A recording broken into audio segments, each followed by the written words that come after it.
Hali gani mtazamaji popote pale ulipo, bila shaka uko pamoja nasi ukiendelea kuitazama Upendo TV, amani kwa wote.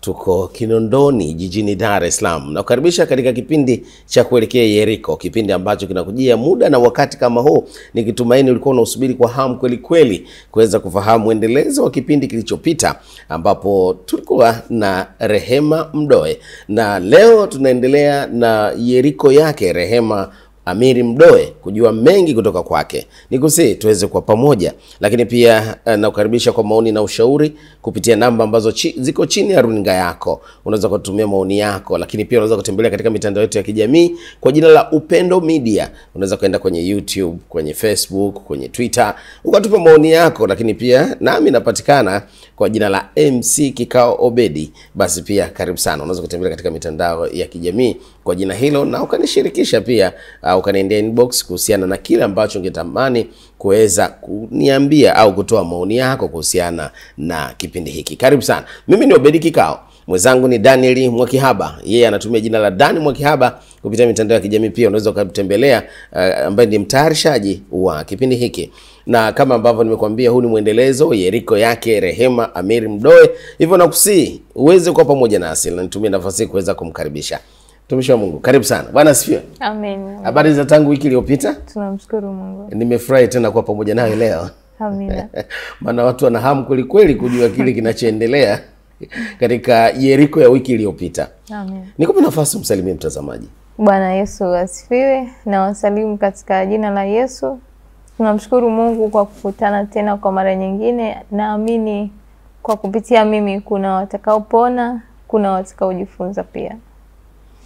Asante sana. Naam, mtazamaji, basi nikusihi tuweze kwa pamoja. Najua una mengi unatamani kuweza kufahamu, lakini kushukuru sana wewe ambaye ulituma ujumbe wako kupongeza, lakini pia hata kutoa maoni. Lakini pia nikushukuru wewe ambao unatutazama kutoka kule Mbeya, Uyole kule au kutoka kule Mtwara ambao mnatutazama Upendo TV. Sijakuacha kutoka Mwanza, kutoka Singida, Arusha, lakini pia watazamaji wetu kutoka pale Nairobi. Asante kwa kuichagua Upendo TV. Sijakuacha kutoka Lilongwe, Malawi. Ipo mtazamaji mmoja Lilongwe ananiambia, Obedi Kikao, mimi kipindi wasikose. Kimekuwa msaada mkubwa sana katika maisha yangu. Basi nakusihi sana tuweze kuwa pamoja katika kipindi hiki. Naam, turudi kwako Rehema. Wiki iliyopita nakumbuka tuliishia pale ambapo familia yako, kwa maana ya wazazi baba na mama, walikuwa wamerejea Tandika kwa wazazi wao, kwa maana kwa bibi zako, kwa bibi na babu. Lakini pia nakumbuka uliporejea na ulikuwa umehamishwa shule, ulikuwa umehama Nilikuwa nasoma Mbagala bado. Na wako unaendelea na biashara ambapo ulikuwa unasaidia mashangazi kwenda kuwauzia mama zako wadogo mama zangu wakubwa Mama wangu mimi ni wa mwisho kwao. Kumbe mama zako wakubwa ndio manyingi alikuwa anakutumia. Wapo 8. Wow, wapo 8. Na wote mlikuwa mnakaa hapo. Wote walikuwa wanakaa hapo kwa wazazi wao? Wote. Kasolo mmoja ndio alikuwa anakaa Sinza. Ila wengine Sinza. Wengine sio kwamba hawajaolewa. Wapo na ume zao. Hapo. Nyumba ilikuwa kubwa kiasi gani? Sio kubwa, lakini kila mtu ana chumba chake na familia yake.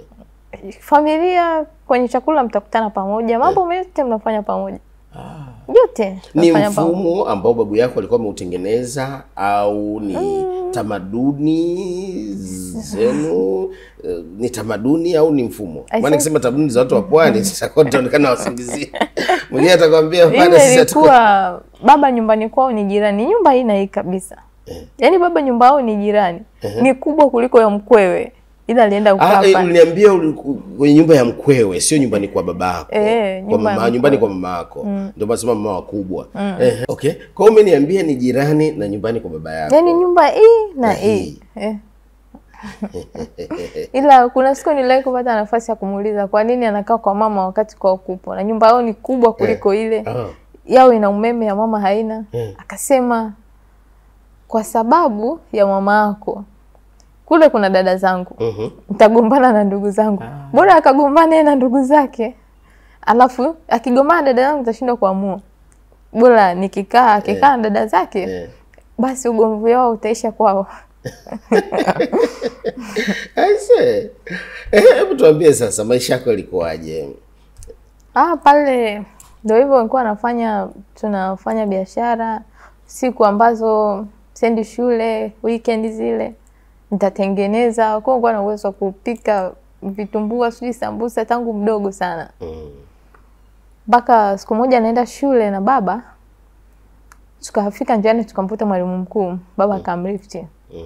Waga afiki mpaka ndani, anaishia uwanjani. Siku hiyo akabidi afike hadi ndani. Mwalimu baba ndio alikuwa amenipeleka shule. Amekupeleka shule. Mwalimu akamuomba tuzungumze. Tukaenda stafu, akamwambia hivi, kuna shida gani? Mbona mtoto hayupo kama alivyokuwa? Baba ikabidi sasa mwambie ukweli. Bwana, kuna hiki na hiki na hiki maisha ambayo tunaishi sasa. Mwalimu akamwambia, ili ni shamba lako. Unapochekea nyani utavuna mabua mwenyewe. Basi baba akasikia. Siku ya pili asubuhi amenipeleka shule, ananiambia jioni ukirudi nitakuwa nimekulipia madrasa. Kwa ukirudi utaenda madrasa. Ili usipate baada ya kupata ile shule usipate muda wa sasa kufanya hizo biashara. Usipate muda. Ukirudi madrasa. Kwa ukitoka shule nimerudi nikaenda madrasa. Ila madrasa mwisho saa 12. Kwa kuanzia saa 12 kazi inaendelea. Nilipumzika tu ya kuzulula. Kurudi saa 12 kazi inaendelea. Ya kuuza tena. Mpaka saa 6. Saa 6 usiku. Saa 6 usiku, saa 7. Unatoka Tandika unaenda kuuzia Mbagala. Mtongani. Kutoka Tandika. Kwa ulikuwa unatembea kwa mguu? Tulikuwa natembea kiasi kwamba sio mbali. Okay. Ni mitaani unapita. Unakatiza, unashangaa umetokea Mtongani. Ingawaje mazingira yakuwa mazuri na hivyo ni usiku na sehemu za biashara kunakuwa na pilika watu tofauti tofauti na biashara usiku wa ni wengi. Kwa si salama kwa mtoto. Na kipindi una miaka mingapi? Uko darasa ngapi? Kwa darasa 6. La 6. Mtoto wa kike. Sasa unarudi, okay. Ulikuwa na mwili mdogo lakini. Nilikuwa na mwili mkubwa kidogo. Okay. Kwa hivyo mpaka hata mtu anavyo wakati unafanya biashara mikiki gani barabara mtu nao kwenye hizo biashara? Mtoto wa kike usiku. Wengi unakaa kama pale tulipokuwa tunauza ni barabarani, kuna maduka makubwa ya jumla. Kuna siku leo ivamia majambazi kwenye maduka. Yaani maduka kuna maduka alafu mbele ya maduka ndo mnapanga vitumbua hivi kwenye mstari. Wakavamia majambazi kwenye yale maduka. Ile kimbia kakuta nikaingia ndani kwa watu. Afu wenyewe nikawafungia nje. Baadaye mpaka majambazi sasa wanakaribia kuondoka, wameshachukua vitu, ndio naona mama sana kuja kunitafuta. Alipopata habari. Na alikuwa anajua maeneo yako yale ndio manyingi unauzia. Wanajua kwa sababu ni sehemu maalum ambao ukitoka tunaenda kukaa hapo. Mnakutana na watu wengi. Okay. Na ukikaa pale sio unakaa unasubiri mteja. Unakaa unampigia debe. Njoo nunue hapa. Vikibaki hivyo ukirudi nyumbani unachapwa. Unataka kubaki. Ni makusudi. Kwa iliendelea hivyo mpaka mwaka uliofuata wakati namaliza darasa 7 tukawa tumeme nyumbani kwetu sasa. Okay. Akawa ameshamaliza nyumba yake. Na baba akawa amemaliza nyumba, japo sio finishing kabisa lakini ni nyumba ambayo unalala muonekani, unalala umwagikiwi na maji. Tukahamia. Ilikuwa ni Mbagala Mission. Okay. Tulirudi Mbagala Mission nyuma ya KTM kule. Tukaa hapo nikajiunga na elimu ya sekondari. Nikamaliza la 7. Nimaliza primary. Nikaenda sekondari. Performance yako ilikuwaje? Kabla hapo. Ilikuwa kurudi na chupa shule, kurudi na madaftari, begi ni kawaida kabisa. Kwa sijawahi kutoka nje ya Tano Bora. Pamoja na ikaeka zote hizo changamoto. Sijawahi kutoka. Ulikuwa unapata muda wa kusoma saa ngapi? Au kile ulichofundishwa darasani ndicho kilikuwa kinakaa kichwani? Mungu alinibariki hichi kitu kwamba nikikaa darasani nikimsikiliza mwalimu nimemaliza. Nikirudi nyumbani hata nisiposhika daftari. Kwa sababu nyumbani ilikuwa ukishika daftari unaomba unamaliza mafuta taa. Bibi anakuambia unamaliza mafuta taa yangu. Anakupa kama unataka kusoma anakupa. Wewe mtu unaondoka na magazeti kwenda kufungua vitumbua. Si usome hayo. Yaani bibi haelewi kama unataka usome madaftari. Ya kama usome magazeti ya kufungia vitumbua. Kwa hiyo namshukuru Mungu. Nilikuwa na nafasi nzuri darasani. Na ile mwalimu akifundisha nimemaliza. Sirudi kusoma. Ile imekaa. na sana hisabati. Okay. Na niliweza sana hisabati kwa sababu ya baba. Babangu ni fundi. Kwa hiyo alikuwa ananipa hesabu, ni fundi wa kupaua. Okay. Zile hesabu za maumbo zile akipiga tu hapa siku ya mita ngapi, nipigie hesabu bati ngapi mpao ngapi napiga. Kwa hilo ndio kanifanya nikawa najua hesabu. Sasa kanambia hili jengo linakula bati ngapi, linakula nini kenchi ngapi, nawezana nazo. Kwa hiyo nikajiunga sekondari. Alitamani nikasome private. Hakuwa na uwezo ila alitamani sana. Akanipeleka shule mbili tofauti, kwa interview zote nilipita. Zote ulifanya? Zote.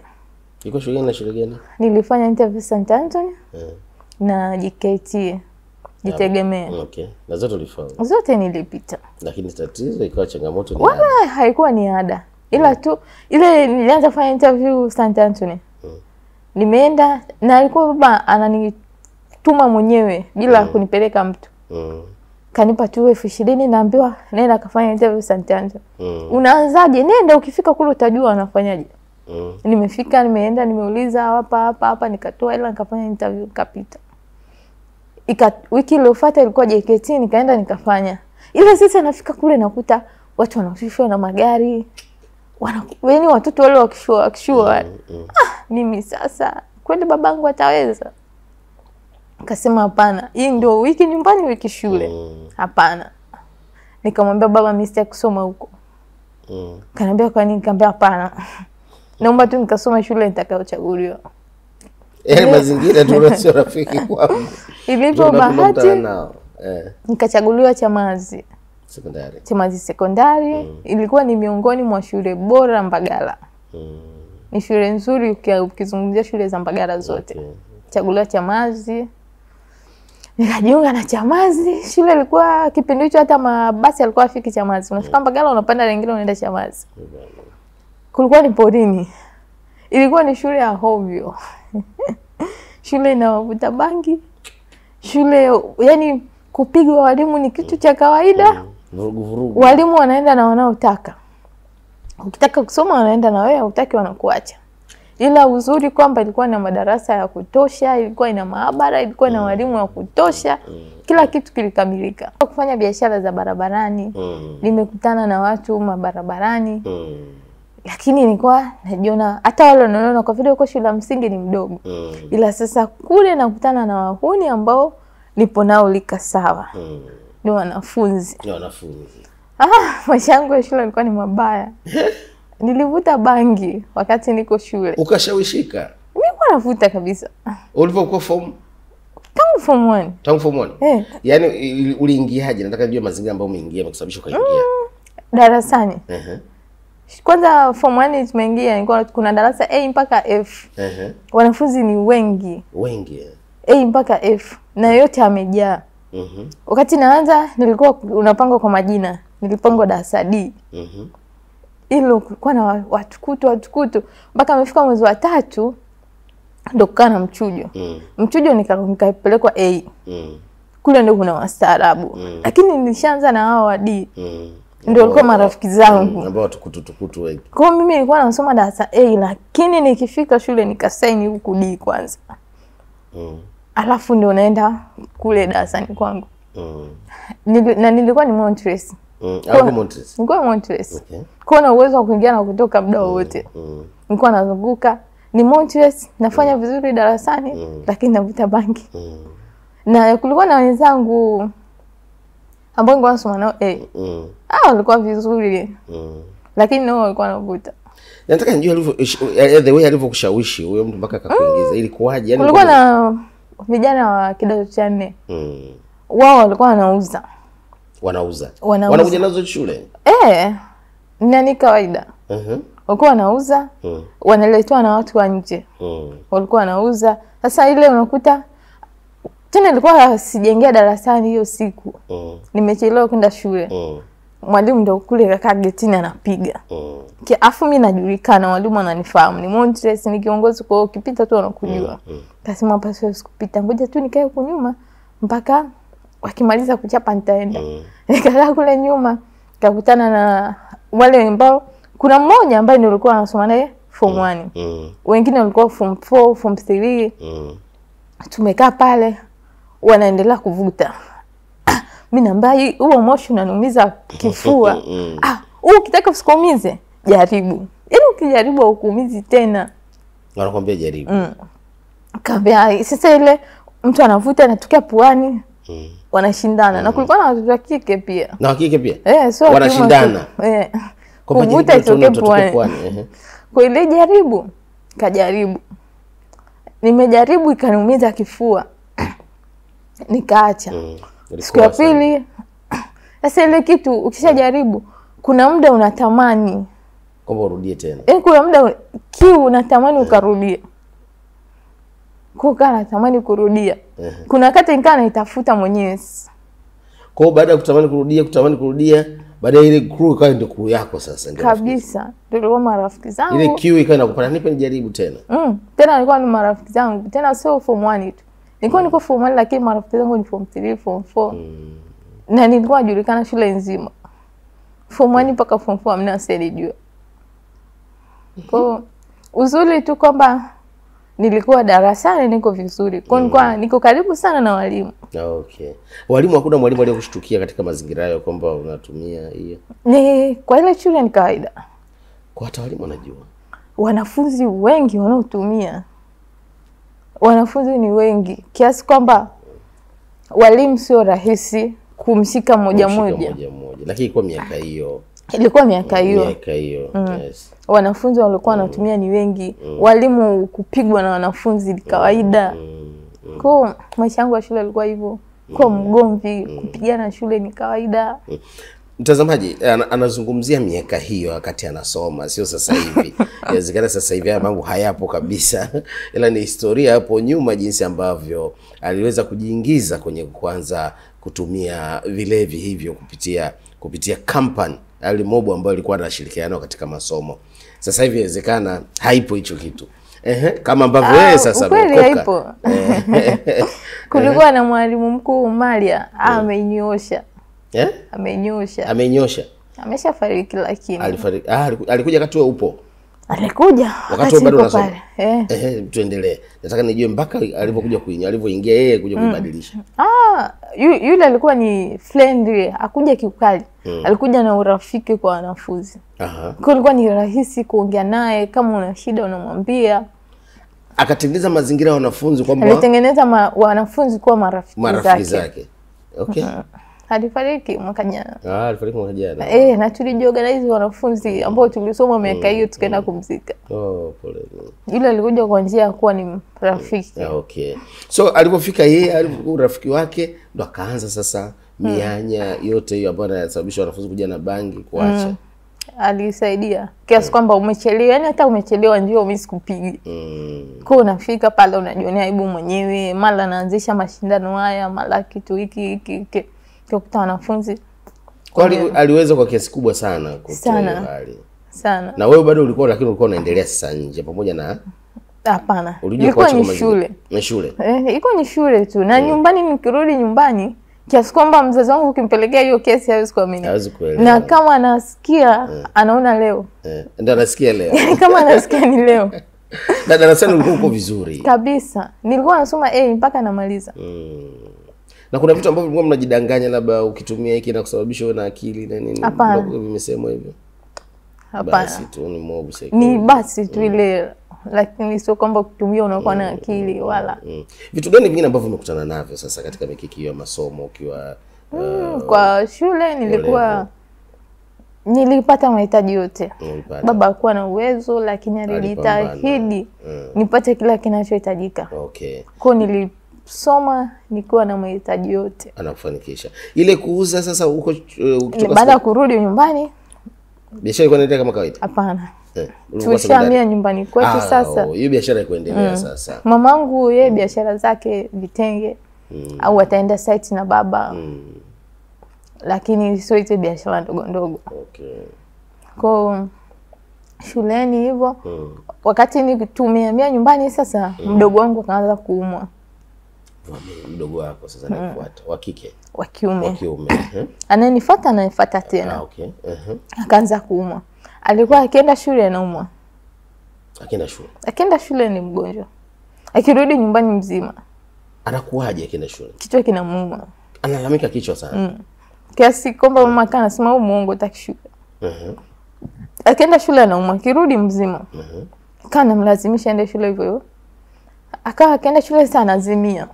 Alifika mahali mpaka nazimia. Anapoteza fahamu kabisa akiwa shule. Na chanzo ulikuwa hujui mkiuliza? Hajulikani. Unapigiwa tu simu, mzazi fulani mwanao huko. Kienda amepoteza fahamu. Ukimrudisha nyumbani ni mzima.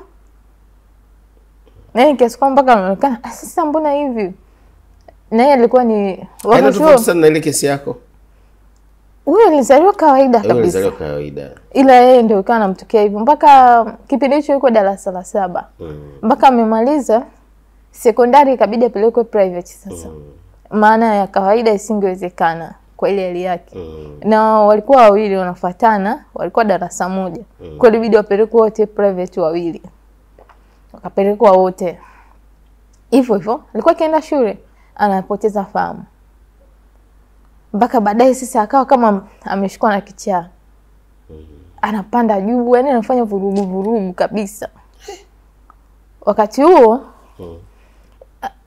baba alikuwa na kesi ya mirathi. Nyumba ya babake ilikuwa inafuatiliwa muda mrefu, ikaenda mahakamani, unakuta faili haionekani. Yule akawa yani kama mtu mwenye mapepo, ana mapepo hivi. Siku hiyo akamwambia baba, kaa chini nikupe dawa uende kwenye kesi leo. Dogo anamwambia hivi. Baba akakaa chini, akamwambia nileteni kitambaa cheusi. Kavaa kitambaa cheusi, akamwambia nipeni udi, akampa udi. Akauasha, akamzungusha babake kichwani. Na baba alizini? Akasema ngoja kabla hapo wazazi walikuwa na imani gani juu yake? Ile tulikuwa tunamuona kama mgonjwa. Maana yani hata wenyewe hawafahamu sasa. Akamfanyia hivyo akatoka hapo. Akamwambia nenda. Hiyo siku akaenda mahakamani, kweli faili ikaonekana, kesi ikahukumiwa. Tena ilikuwa kipindi cha hukumu. Faili kaonekana. Ile siku kesi ikahukumiwa ameshinda. Amerudi nyumbani.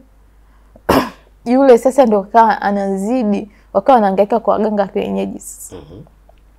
Wamehangaika kwa waganga kienyeji mpaka wakafika mahali kuna shehe mmoja anasema yeye anahusika sana na masuala ya majini. Wakamfuata huyo. Ni mkubwa sana Tanzania. Wakamfuata. Anahusika na masuala ya majini. Lakini mtu mkubwa sana kwenye ulimwengu. Ni maarufu sana. Ni mtu maarufu, anafahamika. Anafahamika sana.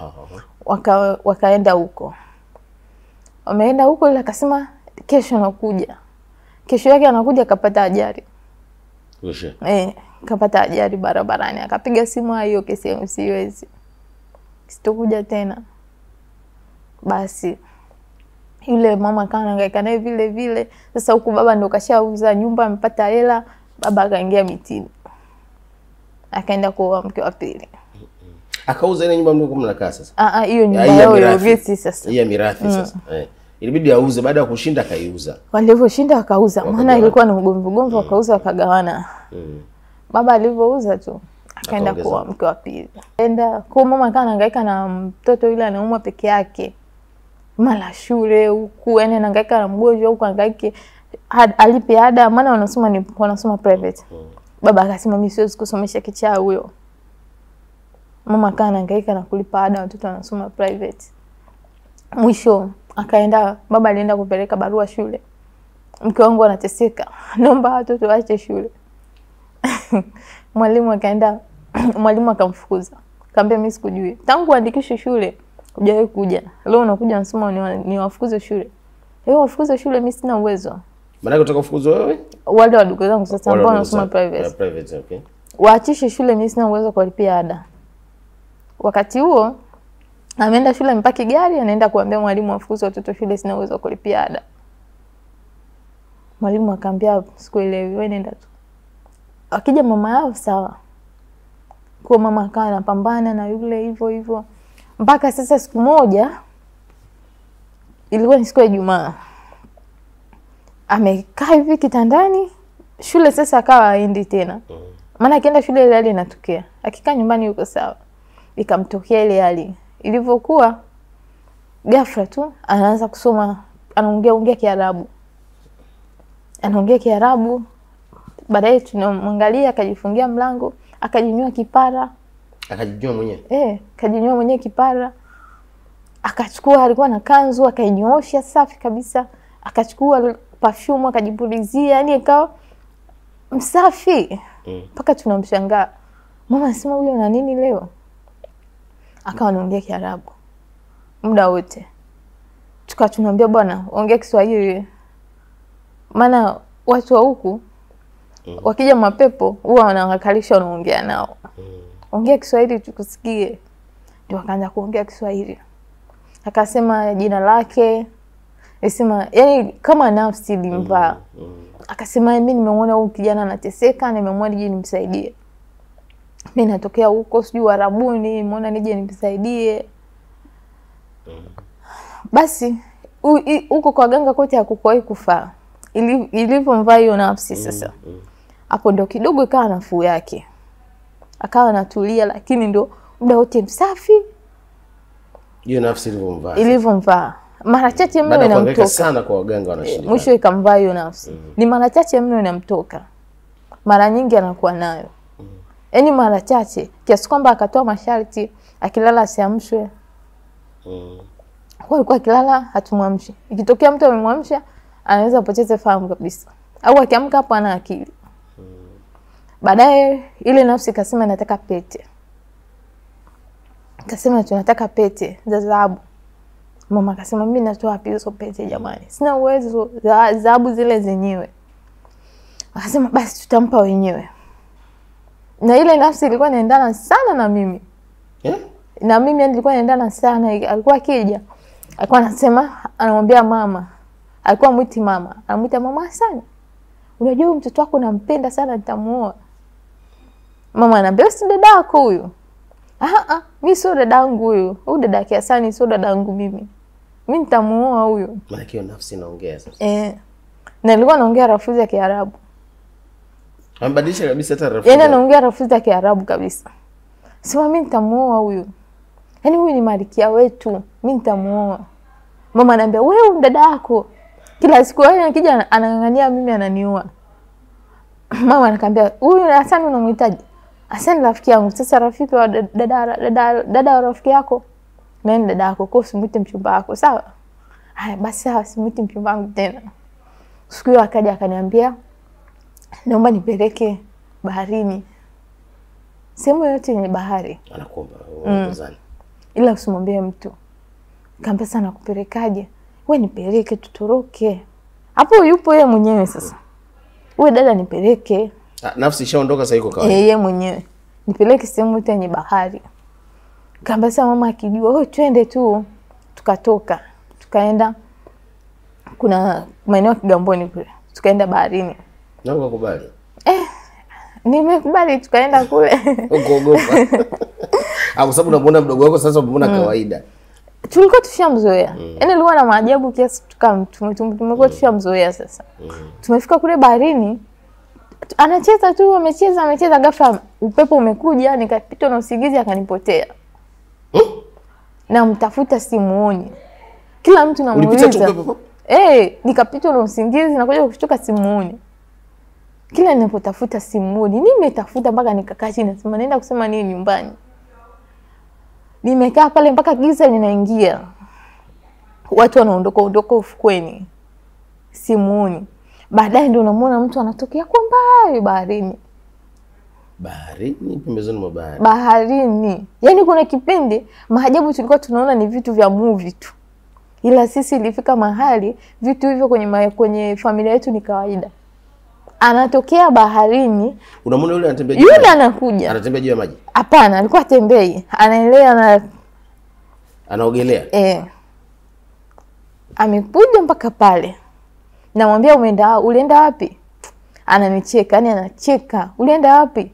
Anaongea lafudhi yake ya Kiarabu. Nilienda nyumbani. Anakwambia? Unyi mnataka kila siku mniwe nakaa na nyinyi tu. Nenda nyumbani kwetu. Tuondoke sasa kwenu. Anambia mimi twende kwetu. Tukaondoka, tumefika nyumbani. Alirudi akanionyesha pete 2 za dhahabu. Kavaa. Moja na kitu chekundu, moja na kitu cha kijani. Kito. Kwa maana kichwa hiki. Chekundu. Chekundu, nyingine cha kijani. Kavaa mikono tofauti. Mkono mmoja. Kidole kimoja. Vidole tofauti. Tofauti. Alikuja na pete. Fika nyumbani, akaitisha familia yote. Akatuita pale, akasema hizi pete sisi tumempa. Nyinyi mmeshindwa kumnunulia. Sisi tumempa. Sisi tuna mali nyingi, tuna kila kitu. Kwa hiyo tumempa hizi pete. Ila sharti lake msizikutanishe. Hata yeye mwenyewe mmwambie asije akazikutanisha.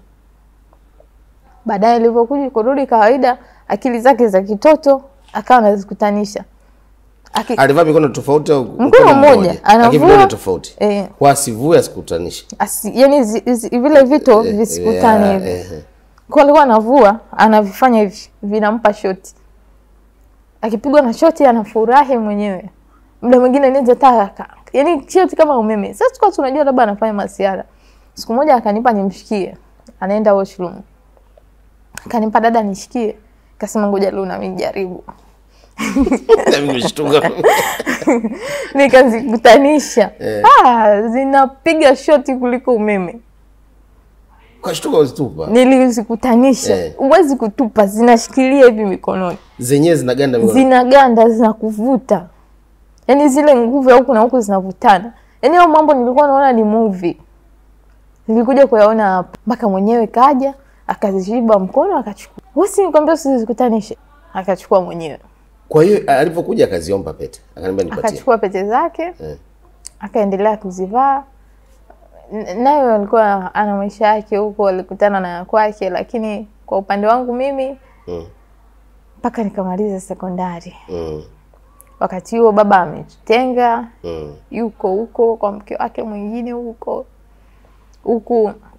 Baadaye tutakuja kutusimulia hii. Bado tuna hamu ya kujua mwisho wake. Lakini tuende na yeye kwanza, baadaye tutarudi. Huko nimemaliza elimu ya sekondari, ilivyo bahati nikapata division 2. Hivyo ukapata division 2. Nipata division 2.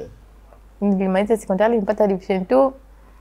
Wakati kwenye watu wapani tuna mila ya unyago. Kwa hiyo ilikuwa nasubiri watu nimalize shule nikafanyia unyago. Nilipomaliza shule nimerudi nyumbani, wiki ile nikatiwa ndani. Nasubiri unyago baada ya kumaliza. Sasa mama yangu ni Mzaramo, baba ni Mdengeleko. Kwa hiyo ilikuwa natakiwa nifanywe mbili tofauti. Wote kwa wakakubaliana wakutanishe kwa pamoja wafanye ndefu. Kwa hiyo nilifanywa unyago wiki nzima. Waliungana Wazalamu na Wandengereko. Hapo sasa ndio ile kitu chao walichokuwa nakitaka ukifanya kwangu akakifanya hapo kwa kupitia unyago. Kupitia unyago. Kwa maana yake ulikuwa unawindwa. Kwa walifanikiwa kufanya kile wanachokitaka kwenye hiyo siku. Maana pale ile siku ya mwisho Wazalamu wamecheza, wamemaliza. Siku ya mwisho asubuhi ilikuwa Jumapili. Wandengereko wakasema tuna mila yetu, tunatakiwa tumalize. Wazalamu wote ondokeni. Tuacheni peke yetu. Sasa ile mila nilikuwa naiona ajabu. Niliambiwa nifumbe macho lakini nilifumbua. Na nilipofumbua nikashikwa na bumbuazi nikashindwa kufumba tena. Mpaka anakuja wamanishtukia, hajafumba macho. Ulikuwa unataka endelee kufumba macho ili wafanye jambo lao. Na pia walifanya, sikuanzia kufanya kwa vile niliwaangalia. Tishia hapa tutakuja kufahamu wiki ijayo. Na mtazamaji, najua ulikuwa na mengi unatamani kuweza kufahamu na ungetamani aendelee, lakini muda wetu ndio hivyo tena. Mimi nikusihi sana wiki ijayo usikose kwa pamoja nasi. Kuna mengi ambayo utakwenda kujifunza kuhusiana na maisha yake, lakini Rehema huyu ambaye unamjua sasa hivi ni mtumishi wa Mungu. Kwa hiyo haya yote anayasimulia na kupa Yeriko kule alikopita katika maisha ambapo shetani alikuwa anaendelea kumgaragaza katika mambo mbalimbali, lakini bado kusudi la Mungu liliendelea kusimama ili siku moja aje kushuhudia kile ambacho anaeleza hivi sasa, na Mungu bado anaendelea kumpigania katika huduma ambayo anaifanya. Sasa hivi ni mama mwinjilisti. Kwa hiyo tuna mengi ya kujifunza kutoka kwake. Mimi ninachokusii tu wiki ijayo naomba uwe pamoja nasi ufahamu kuhusiana hizi mila nazo tueleza, lakini zaidi sana najua ulikuwa na hamu ya kumjua yule kijana. Tutakuja kufahamu mengi hapo baadaye. Alhamisi usikose Kumbuka ni saa 4 usiku na marudio ni siku ya Ijumaa saa 8 mchana. Mimi nikushukuru sana Rema. Asante. Mungu akubariki sana. Amina. Kuna mengi ambayo tunaendelea kujifunza kutoka Yeriko na maisha ambayo tumepita. Najua watu tumepita maisha tofauti tofauti na tuna kila sababu ya kutafakari. Unapotueleza ndivyo na sisi tunatafakari ukuu wa Mungu katika maisha yetu. Inawezekana Mungu alitupendelea kwa kuendelea kutuficha shetani asituone katika kutubamiza. Japo wengine pia tuna mapito yetu ambayo tumepita. Sasa inawezekana sisi tumepita kwa jana na mapito. Kwa hiyo tukisikia mwingine wanasema ise acha tumtukuze huyu Bwana. Basi tuache na wimbo gani mtazamaji? Wimbo wa Obialfa. Kana wiki iliyopita ulichagua Obialfa. Ingawa mtazamaji sana Obialfa. Na mtazamaji nikushukuru sana kwa kuwa pamoja nasi. Nikusihi sana tembelea kwenye mitandao ya kijamii YouTube Upendo Media na kupitia Instagram andika tu Upendo Media. Kuna mengi ambayo utayapata kwenye Facebook. Usikose pia kufuatilia vipindi vyetu mbalimbali ambavyo tumeendelea kukuletea. Lakini wewe ambao ulioko jijini Dar es Salaam na Pwani 107.7 Upendo FM Radio usikose kuisikiliza, lakini pia kwenye mtandao utatupata Upendo FM Radio. Lakini ulioko Dodoma 106.1 jijini Dodoma tunasikika vizuri kabisa na pata nafasi ya kusikiliza Upendo FM Radio. Wewe mkazi wa Dodoma usikose kuisikiliza radio hii. Kuna mengi ya kujifunza kupitia vipindi mbalimbali ambavyo tunakuletea. Mimi ni Obedi Kikao, napatikana kwa jina la MC Kikao Obedi, na kualika kwa shughuli mbalimbali uratibishaji UMC, basi umenipata. Mwenzangu ni Daniel Mwakihaba, mtayarishaji wa kipindi hiki na ni producer ambaye unaweza kumpata kwa mambo mbalimbali. Endelea kwa pamoja nasi hadi wakati mwingine tena. Nikutakia utazamaji mwema vipindi vinavyoendelea hapa Upendo TV.